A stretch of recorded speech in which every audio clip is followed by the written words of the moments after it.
The scene of today's gospel, which is from the Gospel of John, chapter 6, verses 22 to 29, is immediately after Jesus has fed the 5,000 with 5 loaves and 2 fish, in which 12 baskets are gathered.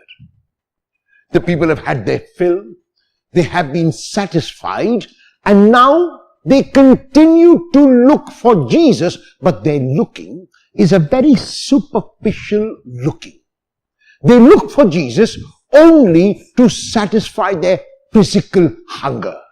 As Jesus does often in the Gospel of John, he takes people from the surface level to the higher level where he wants them to be. And so invites the people who look for him for physical bread to be concerned about the spiritual bread which also he can give them. The people at this stage are open because their stomachs have been filled, and so they are willing to Jesus and ask Jesus what they must do in order to obtain that spiritual bread. Jesus responds by telling them that they must constantly endeavor to do God's will. And then they ask him, what does it mean that they must constantly endeavor to do God's will, and how do they find out about what God's will is for them?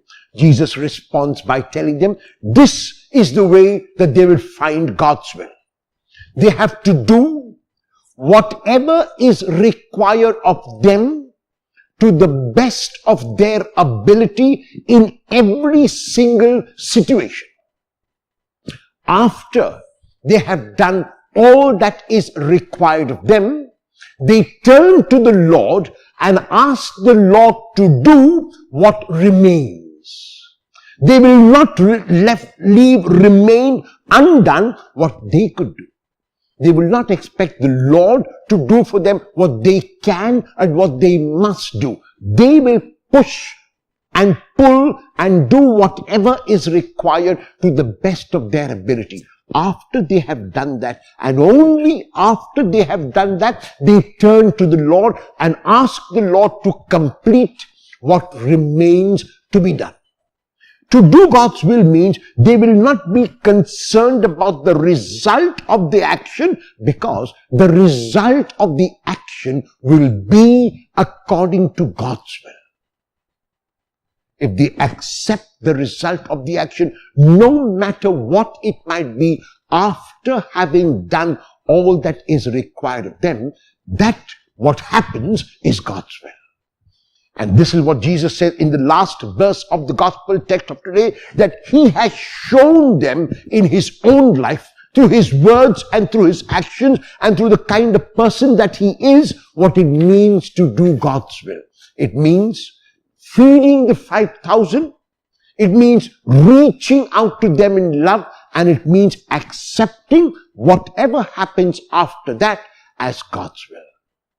To find God's will in our lives is not a very difficult task, or not as difficult as we might think. Like Jesus asked the people of his time, he is asking us today to complete whatever we have to do. To focus our attention on the action at hand, not to worry too much about the result, not to be obsessed with the future, but to focus on the now, to focus on the present, to focus on our doing and on our being. And once we have done that, we leave what remains undone in God's capable hands, and we accept the result of what happens as God's will. Will you, in imitation of Jesus, continue to do God's will today?